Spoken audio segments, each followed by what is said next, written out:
Silenced voices, the deadly cost of journalism in Gaza. In the heart of Gaza, where bombs rain from the sky and children dig through rubble for their families, another massacre is unfolding, one that the world cannot afford to ignore. Israel's relentless assault on Palestine has not only claimed thousands of innocent lives but has also systematically targeted the very people tasked with bearing witness, journalists. The bloodiest war on press freedom. Since October 7, 2023, Israel has killed over 140 Palestinian journalists in Gaza, more than in any conflict in modern history. These were not accidental deaths.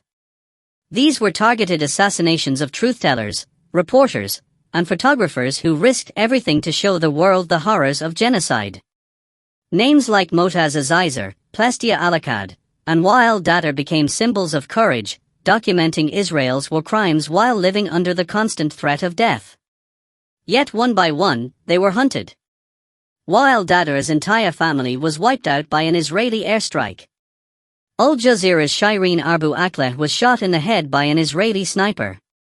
Hamza al-Dater, another journalist, was killed in a direct strike on his car. These were not collateral damage.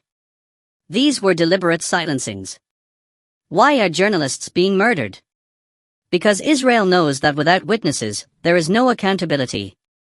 When journalists are buried under the rubble along with their cameras, the world sees only the sanitized version of Israel's atrocities. The bombing of press offices, the targeting of media families, and the blocking of international journalists from entering Gaza are all part of a calculated effort to control the narrative and erase Palestinian suffering. The United Nations, human rights organizations, and even fellow Israeli journalists have condemned these killings as war crimes. Yet the slaughter continues. A global betrayal of free speech. Where is the outrage from Western leaders who claim to champion freedom of the press? Why do they remain complicit in this media blackout by funding Israel's war machine? Their hypocrisy is staggering. The same governments that punish whistleblowers like Julian Assange and Edward Snowden are now allowing the extermination of journalists in Gaza. This is not just about Palestine, this is about whether truth itself can survive in the face of tyranny. If the world stays silent as reporters are bombed into oblivion, no journalist anywhere will ever be safe. We must scream louder.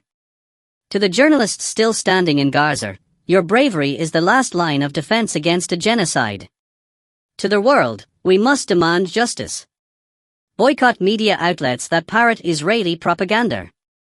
Pressure governments to sanction Israel for its war crimes. Amplify Palestinian voices before they are erased forever. The dead cannot speak, but we must scream for them. If journalism dies in Gaza, truth dies with it.